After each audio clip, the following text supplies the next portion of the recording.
Hello everyone, teaching biology में हम सभी का स्वागत करते हैं और आशा करते हैं कि आप सभी ठीक ठाक होंगे। आज का टॉपिक जो है वो बीएससी सेकंड सेमेस्टर के बच्चों के लिए है जो बीएससी सेकंड सेमेस्टर में जूलॉजी पढ़ रहे हैं, चाहे उनका मेजर सब्जेक्ट है या फिर माइनर है, दोनों के लिए ये आपका बेनिफिट रहने वाला है लेक्चर। ओके, तो देखिए आज का टॉपिक हमारे है वो है रेट्रोग्रेसिव मेटामॉर्फोसिस। ठीक है, रेट्रोग्रेसिव मेटामॉर्फोसिस के बारे में हम पढ़ेंगे, अच्छी तरह पढ़ेंगे, बट उससे पहले हमें एक चीज़ समझनी होगी। जैसा कि आप यहाँ पे देख रहे हैं, ये जो आपको दिखाई दे रहा है, ओके, ये है हार्डमानिया का टैडपोल लार्वा। क्या है? हार्डमानिया का टैडपोल लार्वा है। इसमें आप देखोगे यहाँ पे नर्व कार्ड आपको दिख रहा होगा, यहाँ पे नर्व्स भी हैं, ओके, और यहाँ पे टेल फिन भी है। इंटेस्टाइन की बात करें या ट्रंक हो, फेरिंग्स हो, एडेसिव पेपेलिया हो, तो ये आपको यहाँ पे दिख रहे होंगे अच्छी तरह से। कि जब हम पढ़ते हैं, रेट्रोग्रेसिव की बात करते हैं, रेट्रोग्रेसिव का मतलब होता है डिजेनरेट होना। इसमें क्या होता है जी, जो आपका जो यहाँ पे ये देखो, ये जो है ए है, ये बी है, ये सी है। ए जो होता है, ये जो स्टेज हैं ये शो कर रहे हैं मेटामॉर्फोसिस। कौन से मेटामॉर्फोसिस? रेट्रोग्रेसिव मेटामॉर्फोसिस जो है ये शो कर रहे हैं। जैसे पहला आप देख रहे हैं, इसमें क्या हो रहा है, ये लार्वा जो है ये आहिस्ता आहिस्ता टेल को डिजेनरेट करता है। जब टेल को ये डिजेनरेट करता है तो ये कुछ ऐसा बन जाता है। ठीक है, हम इसके बारे में पूरा पढ़ेंगे, कोई टेंशन नहीं है। इसमें क्या होता है, कौन सी चेंज आती हैं? अब जो लार्वा होता है ये अटैच हो जाता है किसके साथ? पहले ये फ्री स्विमिंग होता है, उसके बाद ये अटैच होता है टू द सबस्ट्रेटम। किसकी हेल्प से? Chinwards, head downwards and tail up. Okay, तो ये जो है हो जाता है। दूसरी चीज़ जो होती है, इसके अंदर रैपिड ग्रोथ जो है वो देखने को मिलती है बिटवीन द चिन वार्ड्स, जो एडेसिव पेपेलिया होते हैं। ठीक है ना, ये जो एडेसिव पेपेलिया आप देख रहे हैं यहाँ पे, और जो माउथ है यहाँ पे इसका, तो यहाँ पे ऑलमोस्ट नो ग्रोथ होती है opposite side of the body. उसके बाद क्योंकि आप देख रहे हैं जो रैपिड ग्रोथ हो रही है एक साइड में, तो बॉडी स्टार्ट करती है रोटेशन में। ठीक है, अब जो माउथ है ये ग्रेजुअली जो है माइग्रेट करता है टू द अपर साइड। यहाँ पे आप देखोगे पूरा अच्छी तरह से, जो इसका माउथ है यहाँ पे ये आप देखते हो, ये हार्ट है, ये लीवर है, ये आर्टरी कैविटी है, ठीक, ये स्टोमिक है इसका, यहाँ पे एंडोस्टाइल है, एक्टोडोम है, ये फेरिंग्स है, और ये जो होता है, अब क्या करता है, जो फेरिंग्स होता है ये लंबा हो जाता है, स्टिग्मेट जो है वो इंक्रीज हो जाते हैं, इंटेस्टाइन जो होती है ये फंक्शनल हो जाती है, और जो आर्टरियल ओपनिंग होती है वो बन जाती है opposite side of oral aperture. Oral aperture के बिल्कुल साथ में जो है ये बन जाती है। उसके बाद हम बात करें जो होलोनोरोकार्ड होता है, होलोनोरोकार्ड होता है वो रिड्यूस हो जाता है और सॉलिड नर्व गैंग्लियन बन जाता है ऑन द डोर्सल साइड, और जो सेंस ऑर्गन्स होते हैं नेमली जैसे ओसिलस है या स्टैटोसिस्ट है वो लास्ट हो जाते हैं। ये चीज़ें जो होती हैं वो चेंज होती हैं, तब जाके ये बन जाता है हार्डमानिया का एडल्ट स्टेज। पहले हम देखेंगे कि कौन कौन से एडवांस्ड कैरेक्टर होते हैं लार्वा के अंदर, वो हमें मेन चीज़ है। देखो जी, जो एडवांस्ड कैरेक्टर हैं कॉर्डेट्स के अंदर वो हैं, एक होता है there is a rod like notochord in the tail to which are attached muscles bend for swimming.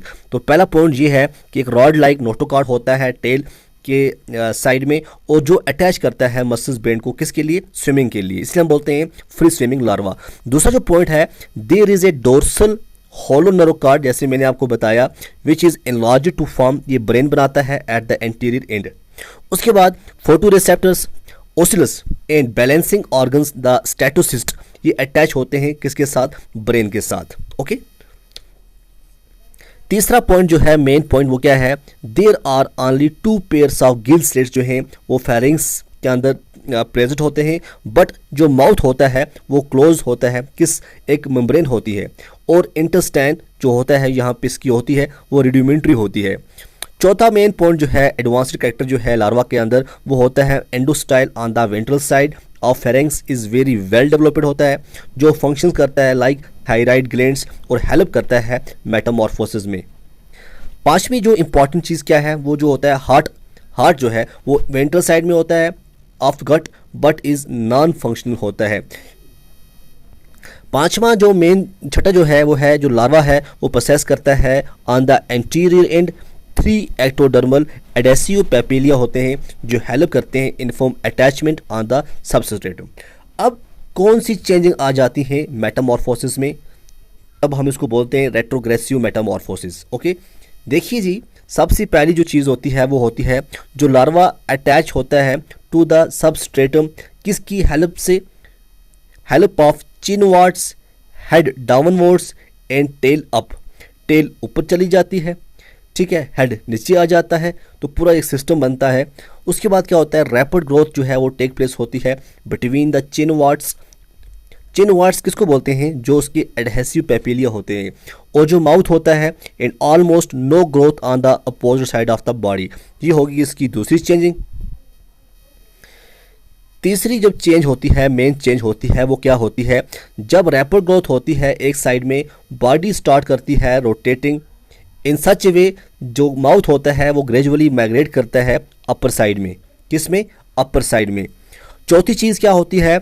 जो फायरिंग्स होता है वो इनलार्ज हो जाता है और स्टिग्मेटा जो होता है वो इंक्रीज इन नंबर्स।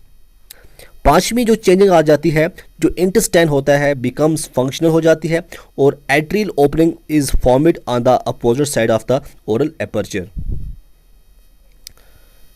छठी जो इंपॉर्टेंट चीज़ वो क्या है? बोथ टेल और नोटोकार्ड जो हैं वो gradually absorb in the body during Metamorphosis. और जो सातवां इंपॉर्टेंट चेंज है वो क्या है?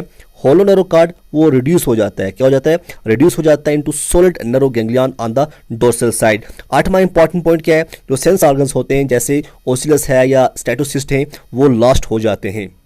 ओके, अब देखो, जब मेटामॉर्फोसिस इज आवर हो जाती है हेडमनिया के अंदर, तो जो हेडमनिया होता है एक बन जाता है एक बैग लाइक सेडेंट्री एनिमल। क्या बन जाता है? ए बैग लाइक सेडेंट्री एनिमल बन जाता है। और ये अटैच होता है rocks bye A foot and having branchial and atrial opening for inlet and outlet of water respectively.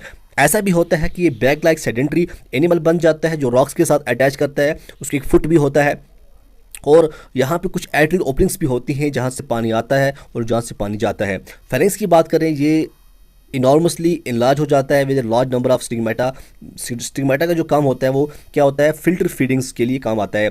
और जो डाइजेस्टिव सिस्टम होते हैं वो अच्छी तरह से डेवलप हो जाता है। तो देखा जाए और भी बहुत सारे एडवांस कोऑर्डिनेट्स कैरेक्टर जो हैं वो लार्वा के अंदर डीजेनरेट हो जाते हैं into simple structures due to which it is called retrogressive metamorphosis. तो ये होता है जी रेट्रोग्रेसिव मेटामॉर्फोसिस। आई होप कि आपको ये लेक्चर जो है पसंद आया होगा। अब मैं आपको थोड़ा अलग से भी देखो, मेटामॉर्फोसिस क्या होता है?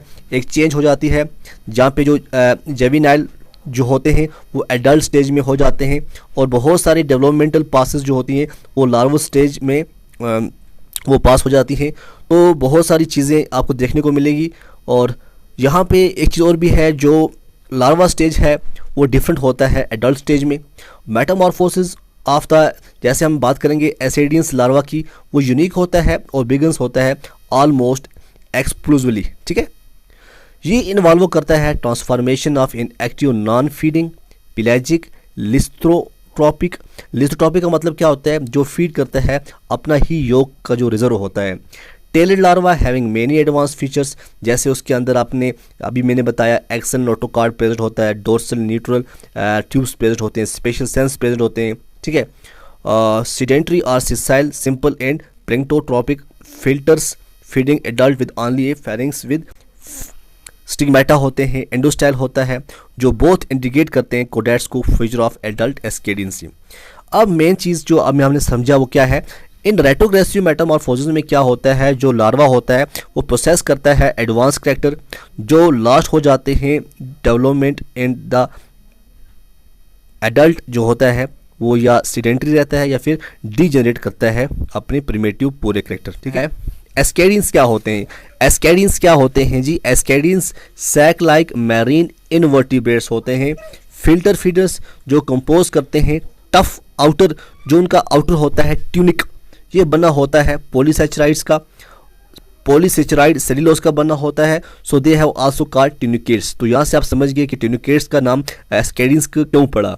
अब यूरोकॉर्डियट्स जो हैं एडल्ट की बात करें, ये सीडेंट्री शो करते हैं degenerative character, while the free swimming tadpole larva show advance characters. ठीक है, यहाँ पे जैसे मैंने आपको बताया ये जो डायग्राम है ये एक एस्केडियन स्पीशीज़ की है। ये फ्री स्विमिंग टैडपोल लार्वा है। यहाँ पे नोटोकॉर्ड आपको देखने को मिलेगी, टेल आपको देखने को मिलेगी। तो ये स्टिग्मेटा आपको मिलेंगे, एडहेसिव पेपिले यहाँ पे आपको मिलेगा, एंडोस्टाइल आपको मिलेगा।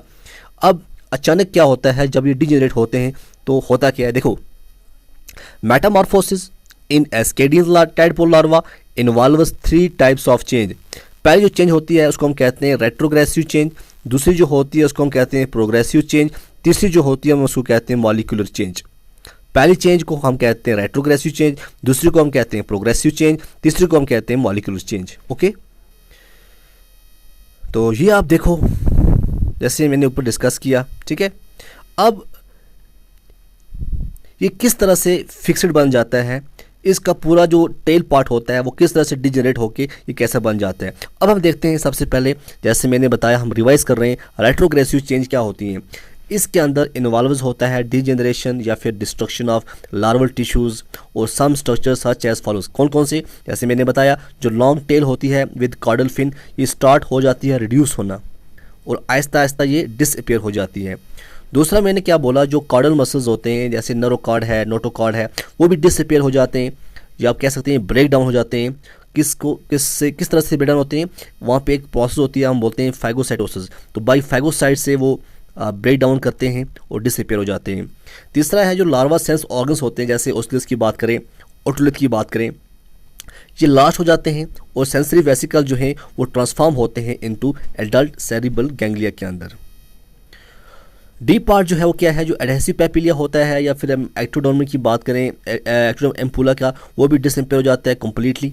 और जो एंटीरियर रीजन होते हैं बिटवीन पॉइंट्स ऑफ अटैचमेंट जैसे एडहेसिव पेपिलिया है, या फिर आप माउथ शो करता है रैपिड ग्रोथ, वेल जो ओरिजिनल डोर्सल साइड होगा विद एट्रीपोर स्टॉप करता है ग्रोथ को, और this is cause shifting of mouth through 90 degree Celsius, 90 degree not Celsius.